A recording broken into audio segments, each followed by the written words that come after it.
Bacaan liturgi Kamis 18 November 2021, Hari Biasa, Pekan Biasa ke-33, Peringatan Fakultatif Pemberkatan Gereja Basilika Santo Petrus dan Paulus, Rasul. Bacaan dari Kitab Pertama Makabe.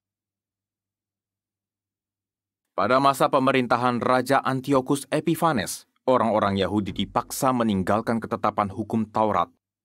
Sekali peristiwa, para pegawai raja datang ke kota Modein untuk menuntut orang-orang Yahudi mempersembahkan kurban kepada berhala. Banyak orang Israel datang kepada mereka. Matatias dan anak-anaknya berkumpul pula.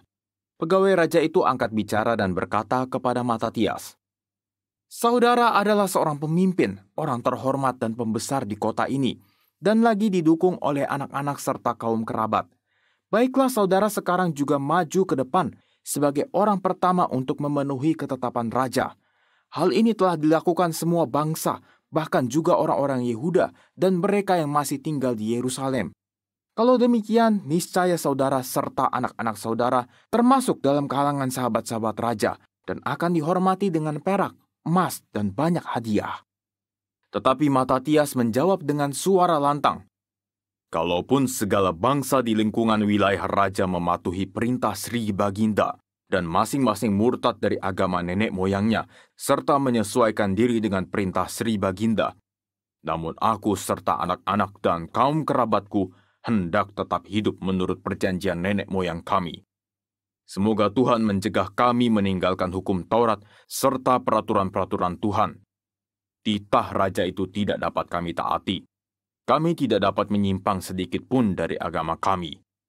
Belum lagi Matatias selesai berbicara, seorang Yahudi tampil ke depan umum untuk mempersembahkan kurban di atas mezbah berhala di kota Modein menurut penetapan raja. Melihat itu Matatias naik darah dan gentarlah hatinya karena geram yang tepat.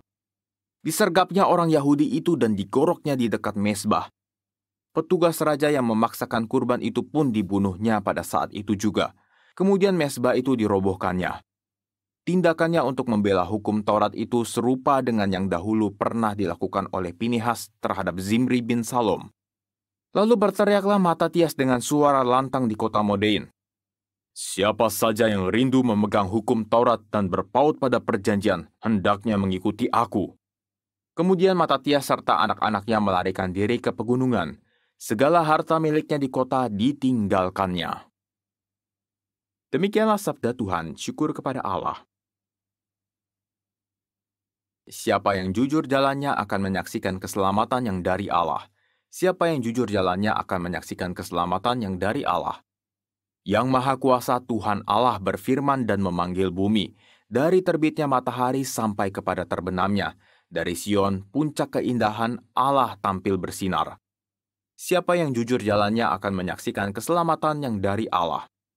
Bawalah kemari orang-orang yang kukasihi, yang mengikat perjanjian dengan daku, perjanjian yang dikukuhkan dengan kurban sembelihan. Maka langit memberitakan keadilannya, Allah sendirilah hakim. Siapa yang jujur jalannya akan menyaksikan keselamatan yang dari Allah. Persembahkanlah syukur sebagai kurban kepada Allah, dan bayarlah nazarmu kepada Yang Maha Tinggi. Berserulah kepadaku pada waktu kesesakan, maka aku akan meluputkan engkau, dan engkau akan memuliakan daku. Siapa yang jujur jalannya akan menyaksikan keselamatan yang dari Allah. Aleluya, aleluya.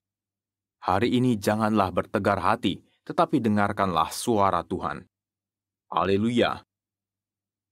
Inilah Injil suci menurut Lukas, dimuliakanlah Tuhan. Pada waktu itu, ketika Yesus mendekati Yerusalem dan melihat kota itu, ia menangisinya katanya, "Wahai Yerusalem, alangkah baiknya andaikan pada hari ini juga engkau mengerti apa yang perlu untuk damai sejahteramu. Tetapi sekarang hal itu tersembunyi bagi matamu. Sebab akan datang harinya, musuhmu mengelilingi engkau dengan kubu, lalu mengepung dan menghimpit engkau dari segala jurusan. Dan mereka akan membinasakan dikau beserta semua pendudukmu. Tembokmu akan dirobohkan, dan tiada satu batu pun akan dibiarkan terletak di atas batu yang lain. Sebab engkau tidak mengetahui saat Allah melawati engkau." Demikianlah sabda Tuhan, terpujilah Kristus.